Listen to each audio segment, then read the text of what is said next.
আসসালামু আলাইকুম। চাঁপাইনবাবগঞ্জ মহারাজপুর ইউনিয়ন কৃষক সমাবেশ।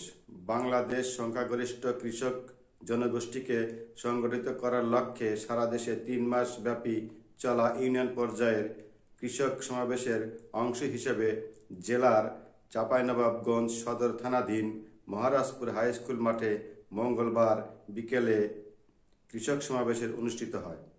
মহারাজপুর ইউনিয়নের কৃষক দলের সভাপতি আব্দুস সাত্তার সভাপতিত্বে অনুষ্ঠিত সমাবেশ প্রধান অতিথির বক্তব্য দেন জেলা কৃষক দলের আহ্বায়ক সাবেক উপজেলা চেয়ারম্যান তৌসিকুল ইসলাম তৌসিফ। এছাড়া আরও বক্তব্য রাখেন চাঁপাইনবাবগঞ্জ জেলা যুব দলের আহ্বায়ক তবিউল ইসলাম তারিফ, চাঁপাইনবাবগঞ্জ জেলা যুব দলের সাবেক সাধারণ সম্পাদক আব্দুর রহমান অনু, চাঁপাইনবাবগঞ্জ জেলা ছাত্র দলের সাবেক নেতা মিম ফজলে আজিম, চাঁপাইনবাবগঞ্জ জেলা তাঁতি দলের আহ্বায়ক মোহাম্মদ আতাউর রহমান, চাঁপাইনবাবগঞ্জ জেলা তাঁতি দলের সদস্য সচিব মোহাম্মদ আব্দুল মতিন, যুব দলের অন্যতম নেতা মোহাম্মদ শওকত আলী, মহারাজপুর ইউনিয়ন ছাত্র দলের সাবেক সভাপতি আব্দুল আলিম। সংক্ষিপ্ত বক্তব্য রাখেন চাঁপাইনবাবগঞ্জ পৌরসভা স্বেচ্ছাসেবক দল আহ্বায়ক কমিটির সদস্য আলমগীর কবির সাজু। আর উপস্থিত ছিলেন মহারাজপুর ইউনিয়ন বিএনপির অঙ্গ সংগঠনের নেতৃবৃন্দ। সভা পরিচালনার দায়িত্বে ছিলেন চাঁপাইনবাবগঞ্জ জেলা স্বেচ্ছাসেবক দলের। আর উপস্থিত ছিলেন মহারাজপুর ইউনিয়ন বিএনপির অঙ্গ সংগঠনের নেতৃবৃন্দ। সভা পরিচালনার দায়িত্বে ছিলেন চাঁপাইনবাবগঞ্জ জেলা স্বেচ্ছাসেবক দলের সহ সাংগঠনিক শহীদুল ইসলাম অদূত। সমাবেশে উপস্থিত কৃষকদের বিভিন্ন সমস্যার কথা শোনেন নেতৃবৃন্দরা এবং পরে সমাধানের জন্য দিক নির্দেশনা দেন তারা ও বাংলাদেশ কৃষক দলের লিফলেট বিতরণ করেন নেতৃবৃন্দরা ও কৃষানীদের প্রশ্ন উত্তর পর্বে যৌক্তিক সমাধান তুলে ধরেন জেলা কৃষক দলের আহ্বায়ক। কৃষকদের বিভিন্ন সরকার ক্ষমতায় গেলে কি কি সুবিধা পাবে তা পাঠ করে শোনান। কিন্তু কৃষকের কোনো তেমন গুরুত্বপূর্ণ উন্নয়ন হয় না। আর কৃষকের যদি উন্নয়ন করা যায়, কৃষক হচ্ছে বাংলাদেশে 80% ভাগ। এই কৃষকের যদি উন্নয়ন করতে পারি, উন্নয়ন যদি হয়ে যায়, তাহলে বাংলাদেশের উন্নয়ন। আমরা ভাষায় বলি যে কৃষক বাঁচলে বাংলাদেশ বাঁচে। তাহলে কৃষককে যদি আমরা বাঁচাতে পারি, কৃষকের যদি আমরা উন্নয়ন করতে পারি, তাহলে বাংলাদেশ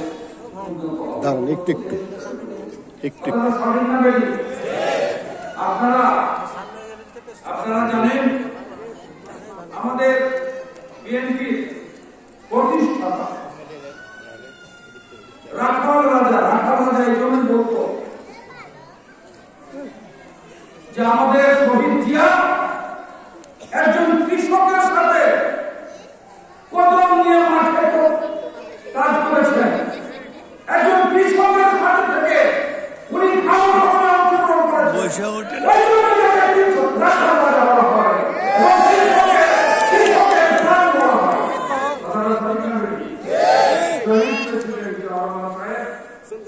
উনি প্রথম আপনার কৃষি লোন চালু করেছিলেন। 100 কোটি টাকা উনি লোন দিয়েছিলেন, দিয়ে কৃষি লোন চালু করেছিলেন। শহীদ প্রেসিডেন্ট জিয়া রহমান সাহেব আজকে দেখেন এই যত বিদ্যুৎ আছে, এই বিদ্যুৎ হচ্ছে পল্লী বিদ্যুৎ, তাই না? এই বিদ্যুৎ জন্মটাই হচ্ছে শহীদ প্রেসিডেন্ট জিয়া রহমান সাহেব। 1977 সালে উনি এই পল্লী বিদ্যুতের জন্ম দিয়েছিলেন। ওনার উদ্দেশ্য ছিল যে কৃষি খাতে আমরা যদি বিদ্যুতায়ন করতে পারি, আমরা সোলার মোটরের মাধ্যমে যদি চাষাবাদ চালু করতে পারি, ব্যাপক অনাবাদী জমি সেচের আওতায় আসবে এবং ধান উৎপাদন হবে। কথা ঠিক আছে না? পাশাপাশি খালিগঞ্জ শহরের মানুষরাই বিদ্যুতের প্রাকার বাঁচাতে হবে, তা নয় আমার এই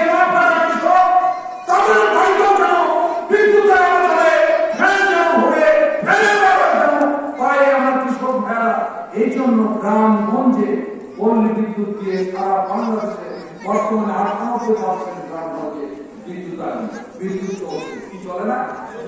এই অবদান হচ্ছে শহীদ প্রেসিডেন্ট জিয়া রহমান সাহেব। শহীদ প্রেসিডেন্ট জিয়া রহমান সাহেব আপনার জাতীয় বিদ্যুৎ আদেশ বলেন, কৃষি সংস্কার কর্মসূচি বলেন, আপনার খাদ্য নিরাপত্তা নিশ্চিতকরণ বলেন, এখানে একটু কথা বলতেই হয়। আপনারা আগে দেখেছেন একটা ধান হতো অরমা সার, রঘু সার, ঝিঙ্গা সার, নাকি কথা ঠিক আছে? এই ধানটা হতো 6 মণ থেকে 8 মণ, নাকি 1 বিঘা জমিতে হতো না? কিন্তু শহীদ প্রেসিডেন্ট জিয়া রহমান সাহেব বাইরে থেকে কিন্তু বিভিন্ন জাতের বীজ আমদানি করে আপনার 1 বিঘা জমিতে 20 থেকে 25 মণ ধান উৎপাদন, এটা কিন্তু শহীদ প্রেসিডেন্ট জিয়া রহমান সাহেবের অবদান। কথাটা সঠিক না বেশি? এবং 1 বিঘা জমিতে দ্বিগুণ ফসল, এটা শহীদ প্রেসিডেন্ট জিয়া রহমান সাহেব চালু করে খাদ্য নিরাপত্তা নিশ্চিতকরণে অনেক কিছু উদ্যোগ নিয়েছিলেন, যেটা এখন আরো উন্নত হয়েছে এবং খাদ্য নিরাপত্তার আরো ব্যাপক আগামীতে বিএনপি ক্ষমতা আসলে নেওয়া হবে। সেই ব্যবস্থা আমাদের তারেক রহমান, আমাদের নেতা, উনি পদক্ষেপ দিচ্ছেন। এখানে বিশ্বাসী প্রতিষ্ঠা করা বলেন, চিনি শিল্প উন্নয়নে নীতিমালা প্রণয়ন বলেন, আপনার কৃষি গবেষণা ইনস্টিটিউট প্রতিষ্ঠা বলেন, আসবেন ফার্টিলাইজার, এটাও শহীদ প্রেসিডেন্ট জিয়া রহমান সাহেবের অবদান।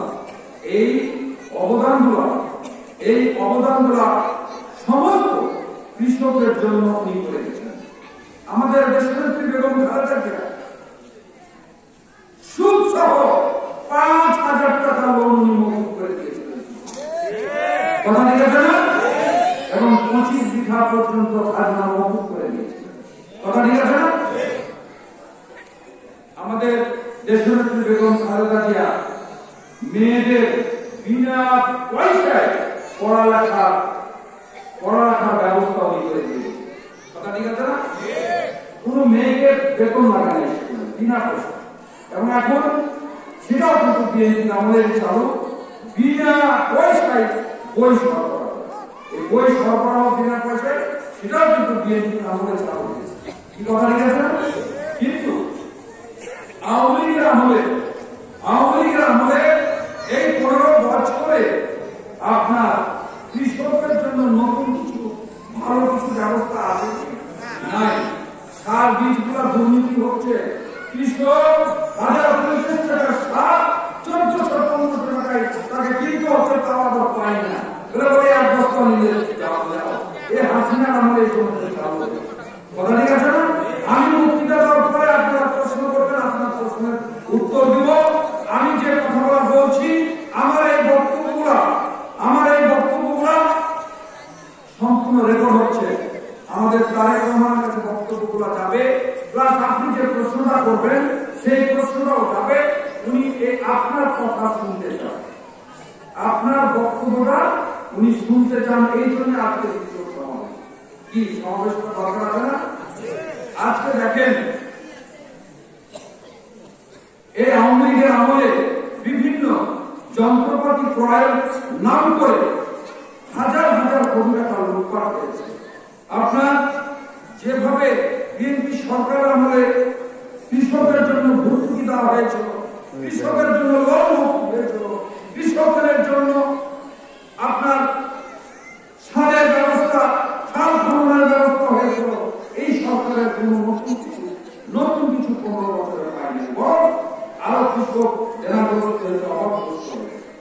আমি এখন একটু বলি কৃষক ভাইদেরকে, 1 বিঘা জমিতে বিএনপি সরকারের আমলে জমিতে খরচ হতো 5 থেকে 6 হাজার টাকা, আর এখন 1 বিঘা জমিতে খরচ হয় 15 থেকে 16 হাজার টাকা। কথাটা সঠিক না বেশি বলে? ঠিক আছে না? 15 থেকে 16 হাজার টাকা যদি খরচই হয়, তো আপনি 1 বিঘা জমিতে পারেন 20 মণ ধান, নাকি? আর এইবার নাই ধানের দাম বেশি, সব বাড়িতে থাকবে না, ধরে নিলাম 1000 টাকা মণ ধান, তাহলে আপনার 1 বিঘাতে 20 মণ ধান করে কত টাকা আছে? 20,000 টাকা। তো আপনার 16,000 টাকা খরচই হয়ে গেল। তো আপনি জিন দিবেন না? জিনে তো বেঁচে আর মূল আসবে নাকি? তাহলে ওখানে 4,000 গেল, টাকা কয়টা টাকা থাকলো কি? তাহলে লস। ঠিক আছে না? তারেক রহমানের কথা হলো কি? তারেক রহমানের কথা হলো কি? যত প্রকারের সার আছে, মানে এই দামটা বেশি হওয়ার কারণে, খরচটা বেশি হওয়ার কারণটা হলো জমিতে আপনার বিদ্যুতের দাম বেশি, তেলের দাম বেশি, ডিজেলের দাম বেশি, সারের দাম বেশি। কি কথা ঠিক আছে? দাম বেশি হওয়ার কারণে আপনার 15 থেকে 16,000 টাকা 1 বিঘা জমিতে। কথা ঠিক আছে না?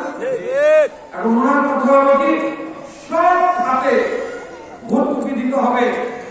ভর্তুকি দিয়ে একটা কৃষকের 1 বিঘা জমিতে 6 থেকে 7,000 টাকার উপরে যেন না যায়, না হয় সেই ব্যবস্থা।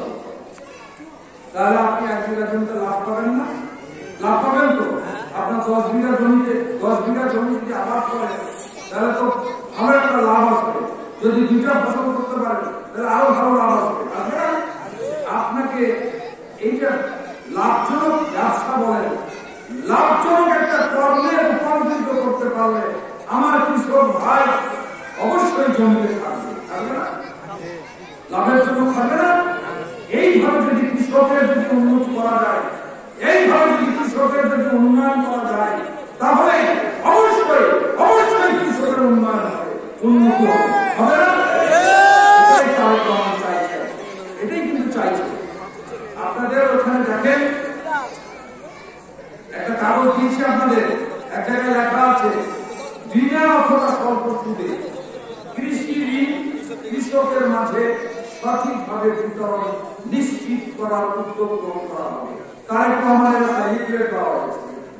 ওই লিফলেটে কিন্তু লিখা আছে, আমি যে কথাগুলো বলছি সেই কথাগুলো আপনাদের এখানে লিখা আছে। ঠিক আছে না? আমার কথা শুনতে পাচ্ছেন তো আপনারা? আচ্ছা, লিখা আছে। এবার আপনার মায়েরা বলবে হয়তো যে বাবা সব তো জ্ঞান ছেড়ারই কথা হলো, তা আমাদের কি হলো? এখন একটা বাড়িতে একটা গাভী যদি পুষা যায় তাহলে সেও কিন্তু কৃষক। ঠিক আছে না? যিনি ছাগল বকরি পুষবেন তিনিও কিন্তু কৃষক, যিনি হাঁস মুরগি পুষবেন তিনিও কৃষক, যিনি মাছ চাষ করবেন তিনিও কিন্তু কৃষক। ঠিক আছে না? তাহলে তো মায়েরাও কৃষক। তাহলে এখানে শুধু বাবারা নয়, মায়েরা বাবারা সবাই কিন্তু কৃষক। এখানে 80-85 কৃষক বলতে খালি পুরুষ কেউ যায় না, অর্ধেক পুরুষ আর মায়েরা অর্ধেক। এই 80-85 কৃষক। মায়েরা অবশ্য জনসংখ্যা একটু বেশি হয়, ধরে নিলাম অর্ধেক অর্ধেক। তাহলে অর্ধেক পুরুষ অর্ধেক মহিলা। তো মায়েদের এখন একটু কথা বলবো যে মায়েরা এই কিস্তি এনজিও আছে না, এনজিও থেকে আপনারা টাকা নেন না, নেওয়ার পরে ওরা শোনায় যে 10% সুদ, কিন্তু পরে দেখা যায় যে 35-40% সুদ মানে কিস্তি শোধ হয় না। সরকার হলে দাঁড়িয়ে এনজিও পার্টি কথা ঠিক আছে না? কিন্তু আমাদের তারেক রহমানের কথা হলো কি, একটা মহিলাকে আমরা গাভী দিব, কোন লোন থাকবে না। এই যে দেখেন না এখানে লেখা আছে বিনা অথবা স্বল্প সুদে। তো আমরা দাবি দিয়েছি যে বিনা সুদে। তো আপনাকে একটা টাকা দিল একটা গাভীর জন্য, গাভী কিনলেন, গাভী থেকে একটা বাচ্চা দিল, বাচ্চাটা একটু বড় হলে আপনি বিক্রি করে আপনার ওই টাকাটা শোধ দিয়ে দিলেন, গাভীটাকে আপনার থাকলো না।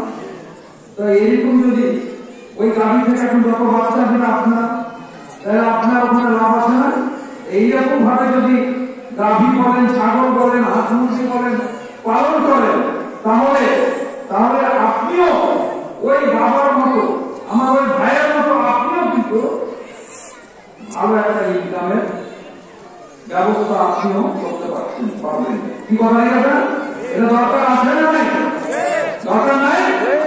এই জন্য আপনাদের টাকা, এই যে তারেক রহমানের এই বক্তব্যগুলো আপনাদের কাছে পৌঁছে দেওয়া, যে আগামীতে বিএনপি ক্ষমতায় আসলেই আল্লাহ দিলে ক্ষমতায় আসলে তারেক রহমান আপনাদের এই কাজগুলো উনি কাজ ব্যস্ত হবেন এবং ওনার কার্যক্রম শুরু হবে এবং আপনাদেরকে স্বয়ং সম্পূর্ণ করা, আপনাদেরকে কাজে লাগানো, কৃষি খাতে বলেন, আপনার গাভী পালনে বলেন, ছাগল পালনে বলেন, হাঁস মুরগি পালনে বলেন, মাছ চাষে বলেন, কৃষককে বিভিন্ন কাজে লাগিয়ে বাংলাদেশের ব্যাপক উৎপাদন, পাশাপাশি ৮০ থেকে ৮৫ কৃষকের উন্নয়ন, বাংলাদেশের একটা উন্নত দেশ, এটাই হচ্ছে তারেক রহমানের উদ্দেশ্য। এবং এই উদ্দেশ্য লক্ষ্য বাস্তবায়ন উনি করবেন, তার বিভিন্ন পদক্ষেপ নিয়েছেন। উনি কিন্তু একটা ফেসবুকে দেখবেন, উনি 2003-04 সালে এই সমস্ত বিষয় নিয়ে ওই তখন থেকে উনি গবেষণা করতেন যে কৃষককে কিভাবে উন্নতি করা যায়, কৃষকের কিভাবে কল্যাণ করা যায়, সেই চিন্তা ভাবনা মাথাতে ছিল। কিন্তু সামনে এই 15 বছর হাসিনা সরকার ক্ষমতায় ছিল, থাকার কারণে উনি ওনার উদ্দেশ্য বাস্তবায়ন করতে পারেন। কথা ঠিক আছে? আপনারা দোয়া করেন এবং চেষ্টা করেন আগামীতে আমরা বিএনপি ক্ষমতায় যেন আসে, আল্লাহ আমাদেরকে পাঠায় এবং তারেক রহমানের নেতৃত্বে আমরা যেন সকল কৃষকের উন্নয়ন করতে পারি, সকল কৃষককে যেন কাজে লাগাতে পারি, সকল কৃষকের মাধ্যমে ব্যাপক উৎপাদন উন্নয়ন মধ্য দিয়ে আমাদের বিদেশের রপ্তানির মধ্য দিয়ে বাংলাদেশকে আমরা উন্নত দেশ হিসাবে, সুখী সমৃদ্ধশালী দেশ হিসাবে যেন আমরা গড়ে তুলতে পারি। এটাই হচ্ছে আমাদের নেতা তারেক রহমানের উদ্দেশ্য। কথা ঠিক আছে না? আমি আমার বক্তব্য শেষ করে দিলাম। এখন আমার মায়েদের পক্ষ থেকে বা আমার বাবাদের পক্ষ থেকে এই কৃষি বিষয়ে কোন বক্তব্য থাকলে আপনার বক্তব্যটা আমরা রেকর্ড করব। সেই রেকর্ডটা তারেক রহমানের কাছে পাঠাবো। উনি আপনার কথা শুনতে চান। উনি যে সমস্ত লিফলেটে যে সমস্ত লক্ষ্য উদ্দেশ্যের কথা বলেছেন, এরপরও যদি কোনো কথা থাকে আপনারা বলবেন, সেই কথাগুলো আমরা কাছে পাঠাবো। আমরা এই উদ্দেশ্যে আজকে এই সমাবেশ। এবার আপনাদের প্রশ্ন উত্তর